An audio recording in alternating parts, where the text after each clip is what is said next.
Здравейте, приятели! Добри Добрич! Артбрейн! Днес сме на брега на Черно море, Свети Константин и Елена, където сме поканени да направим работилница морското конче. Във видеото ще видите как се работи с деца и защо и как моята любов към морското конче направи от мен художника, който съм днес. Символизма на морското конче, особено за мен, е много специален и уникален. В Гърция морското конче е често срещано като илюстрация по стени, по керамика, впрегнато в колесницата на Нептун. Той е негов символ на Нептун, който знаеме кой е Нептун, бога на всички морета и океани. В Европа също са почитали морското конче. Моряците, например, са вярвали, че морското конче е този дух, който отвежда моряшката душа на мястото, където тя желае да пристигне. Носили са ги като талисмани, почитали са ги много. Морското конче винаги е удивлявало деца и възрастни, защото то не е нещо, което се забравя. Много лесно се запомня. И сега според мен причината е това, че ние го имаме в мозъка си като хипокампус. Морското конче е под прикритие, то се слива с пейзажа, с околността, моногамно е. Носят се легенди, че при смъртта на един от двамата, другото може да умре от любовна мъка. Изкуството е най-легитимният и сигурен начин за едно много здраво и много продължително общуване с въображението. Морските кончета са хипокампусите на природата.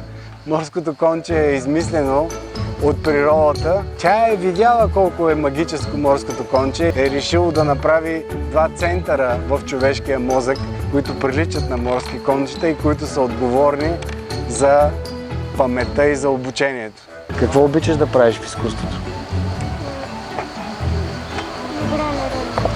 Да играеш народни танци? Да. Ето имаме танцор. А рисуването? Харесва ли ти? Да. Кой клас си? Ще ставам втори. На колко си годинки? На 5,5. А как се казваш? Яна. Яна? Така. И сега го смачкай. Да? Ако искаш, опитай с тази шпатулка. Никога един до друг цвят, винаги е различно, точно така, правилно. Виж, ако вземем малко бяло, може да го разнесем. Виж как става красиво. И ако вземем обаче и този цвят върху бяло, да. Не зеления върху бялото да отчем. Не, сложи зелено тук.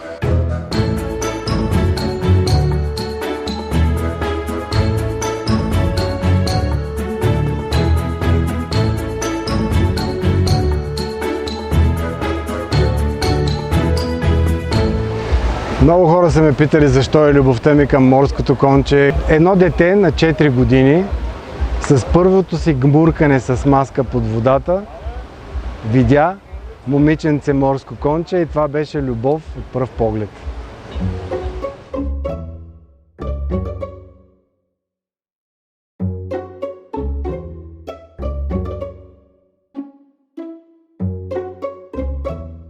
От бреза е направено пъзълчето. Тук е пъзъла, който детето след като го сглоби, може да го отцвети и след това да продължи да си играе с него.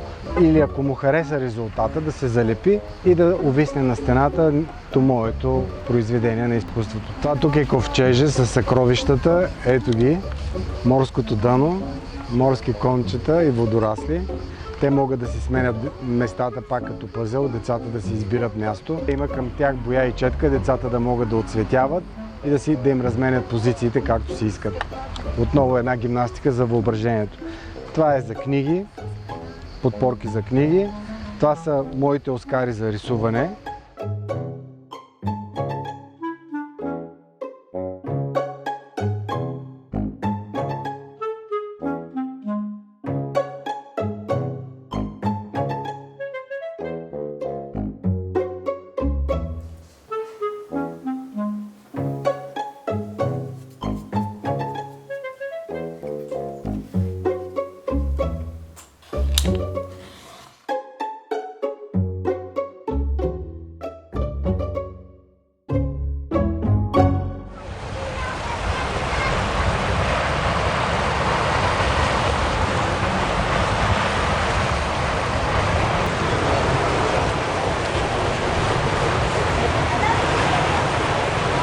Наскоро се навършиха 120 години от рождението на професор Илия Бешков.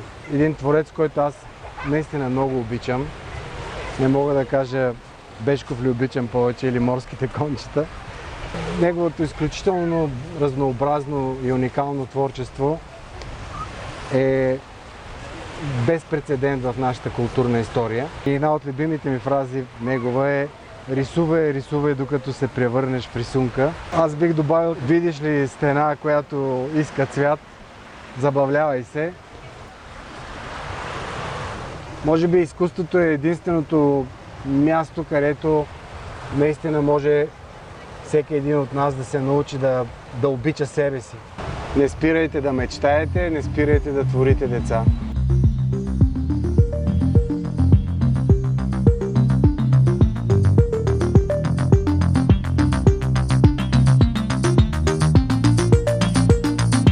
Понеже сме в Свети Константин и Елена, просто грабнах тази златната боя и моментално реших Свети морско конче да направя около тях аури, които светят като слънце, да бъдат и двете големи фигури на мъжкото и женското, а тук отдолу ще използвам златното да направя пясък, да жълтее, леко ще го преработя на точици и да си стане както трябва. Искам да постигна една илюстративност, една живопис, но в същото време да е сякаш рисувано от дете, понеже е за деца. Когато рисуваш, ти не рискуваш.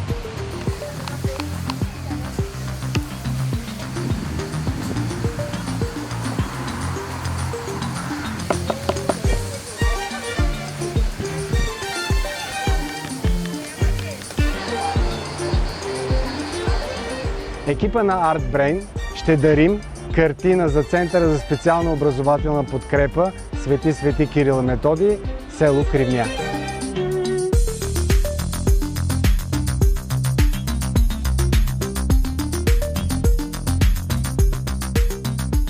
Картината, която започнахме в средата на лятото в Свети Константин и Елена, вече е готова. Това е Света Елена, това е Свети Константин, Свети Георги, Свети Петър, Свети Михаил и едно раче смокраче за късмет. За мен морското конче е извор на безкрайно вдъхновение. Надявам се и на вас така да послужи, защото вие в главите си, в мозъка имате морски кончета две. Нарича се хипокампус. Той, да, така е. Е, тук е отгоре, един е отвътре, нали, на мозъка. Те са две съседни морски кончета и въобще с изкуството много неща могат да се постигнат. Пожелавам ви успех и новата учебна година да бъде присъствена. Благодаря много за жеста. Картината наистина е страхотна и се надявам децата да опазят. Рисувахме с клечка за уши. Импресионизъм. Точно така. Аз вече имам любимо. Хоп!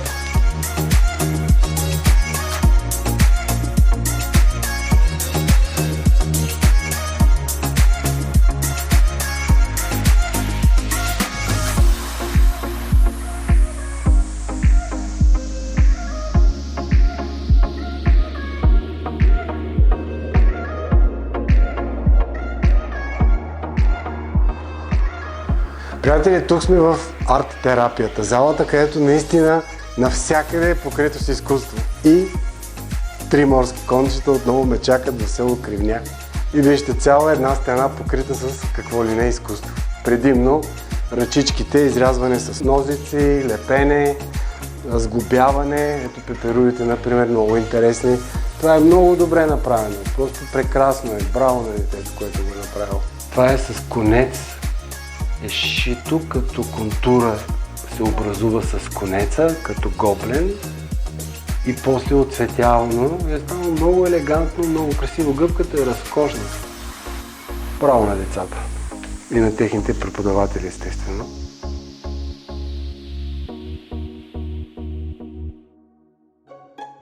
Art Brain, Добриде Добрич, лайк, subscribe, share и не забравяй, рисувай, рисувай, рисувай, докато се превърнеш в рисунка. Това са 10 пръста, това са 5 четки, но с тях пръстите стават 15.